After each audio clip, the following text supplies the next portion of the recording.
Someone has asked me to demonstrate the tension a little better on a Singer Model 20. So what I'm going to do, you can see I have a machine set up here on the table. I was going to do this outside, and I mention that because if you use a regular C-clamp, a bigger one, depending on what kind of a chair, I have a wooden chair outside, and the machine will fit on a chair, will clamp right to a chair, which is another versatility connected with the Model 20. But what I'm going to do is thread it and then show you the tension. So again, with threading, you go through the numbered spaces. I'm using Coates Dual Duty Plus. You can use Dual Duty XP. So there's 1, 2, 3 is the flat section. And I have the camera on a tripod, so I can't really pick it up right now to show you. You go through the flat section, and let me just, I don't even know if you're really seeing this in the view, but then you take your thread and you put it in between the two tension discs. This is the tensioner. So you've got 1, 2, 3 through the tension discs. 4 is the tension discs. 5 is the thread guide to the left of that. And then 6 is going through the top of the needle bar like that. And from that point, you then thread the needle.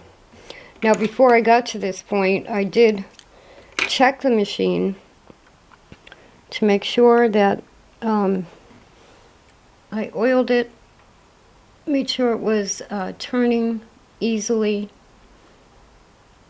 Let me just get this threaded. So there you go. Then you've got your presser foot up, you've got your thread pulling toward the front. Now let me go get the fabric. I'll be right back and we'll do some tension. Okay, so the fabric I have, this is 2 layers of muslin that I use for paper towels. And you can see I've used one of the bigger machines to go ahead and quilt this to make it into quilted paper towel. But because they're paper towels, I can add to them if I want to. But this is a good weight for the Model 20. So you put your fabric under the presser foot. You're still holding the thread toward the front. You take about 3 stitches and then make sure your thread is toward the back so that the needle doesn't run over it, because with a Model 20 making chain stitches, one time that you're going to have problems is when the needle is making a stitch but going over another stitch. The loops get caught up together. So let's just make sure this is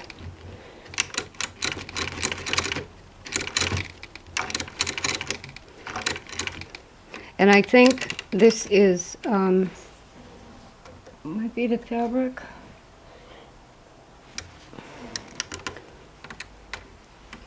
Let me just pull that out.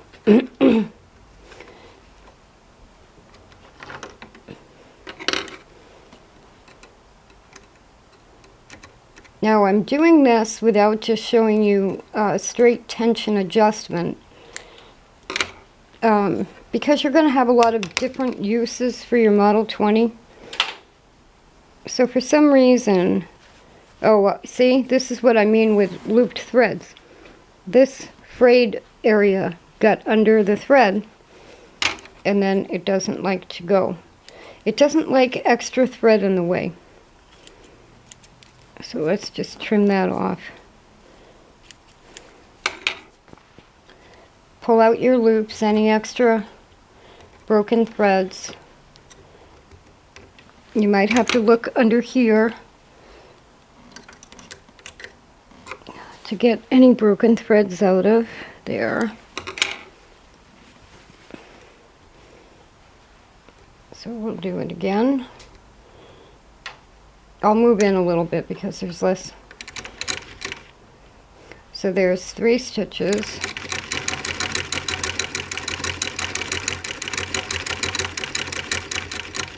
Now, one of the things you'll find in the Model 20 manual is that the whole thing is about tension. So this tension has been set to make a regular, in this case it would probably be considered a decorative stitch, but it's also a useful stitch. And of course you have to remember that you need to lock the last stitch of a row or a seam. Most of the time it does it automatically, but you want the tail thread to be coming out of the last loop to lock. And you can see those are beautiful stitches, and I have it on one of the tighter stitch lengths.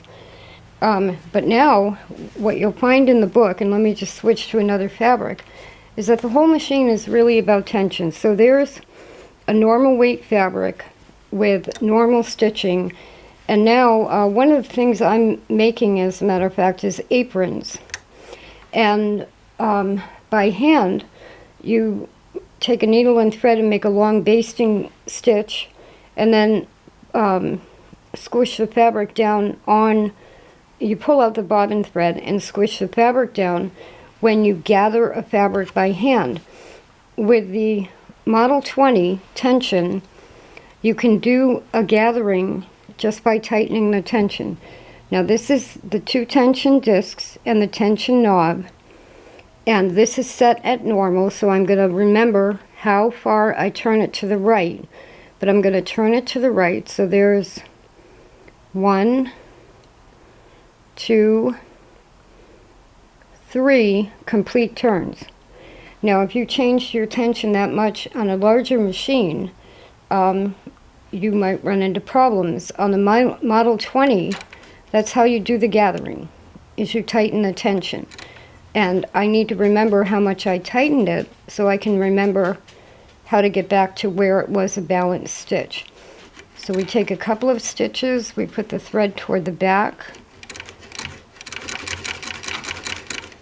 we check it, and now a Model 20 is never going to gather as much as by hand or machine basting with a larger machine.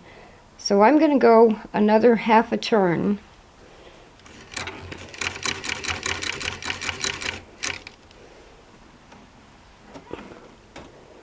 And I want it more gathered than that. So I'm at about 4 turns, 4 complete turns of the little knob to the right.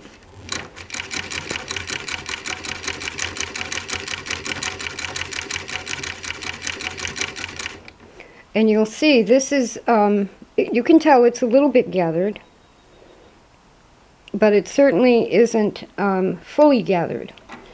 So let's do a second row of gathering next to it.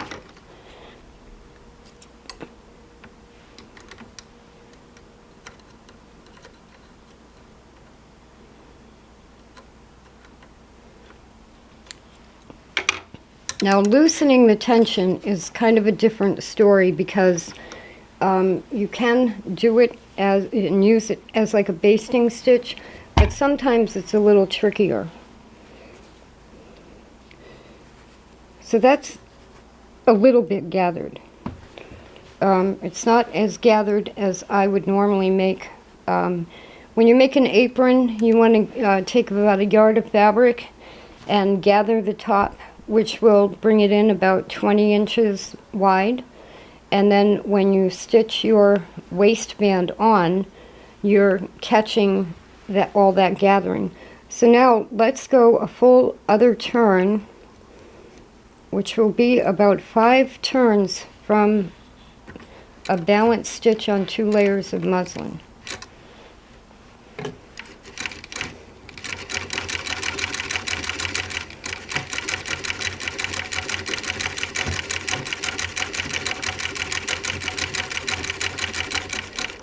And now let's really push it. So here's two rows of gathering, and it is pulling it in. It's still not as much as I would normally gather. Let's go a whole nother turn, and we're now at 6 full turns past a balanced stitch on 2 pieces of muslin.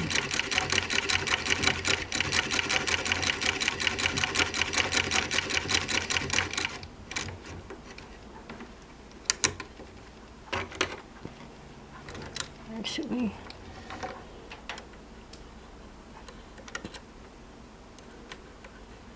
and you'll notice what I'm doing is picking up the needle thread from the right, pulling it to the right and cutting it, then lifting up the presser foot, and when you pull it out the back, the thread should go right in the last loop.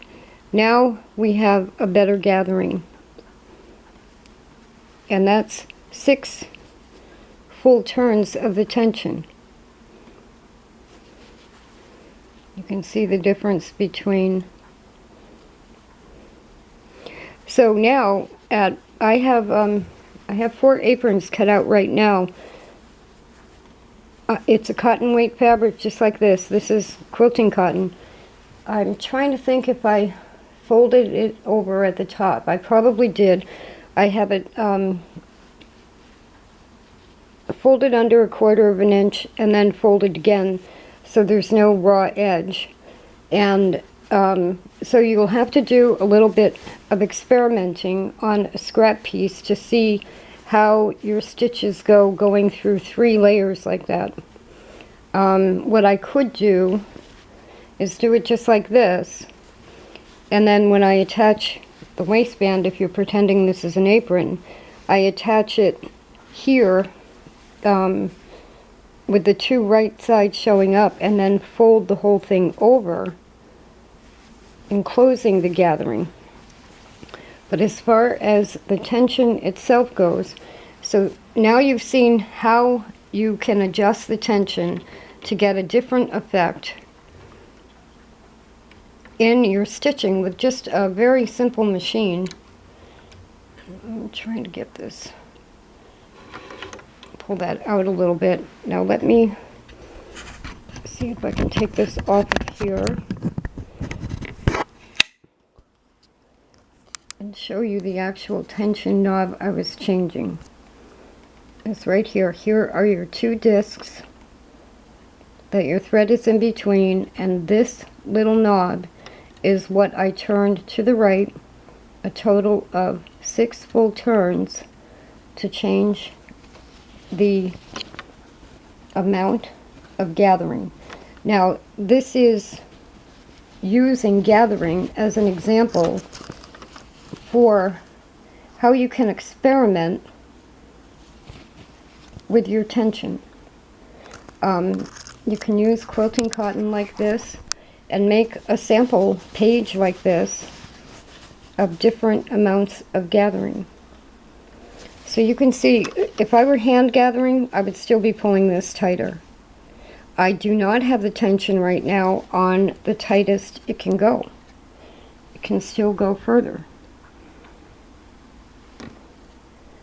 So that's how you adjust the tension. That's the only thing you have to adjust with the tension. And then the stitch length is this lever right here. There are 3 positions for this lever. 1, 2, 3. And between those 2 settings, you can adjust the length of the stitch and the tension, and use the idea of gathering to give you an idea of what kind of a stitch you're going to end up with when you do adjust the tension. Singer Model 20.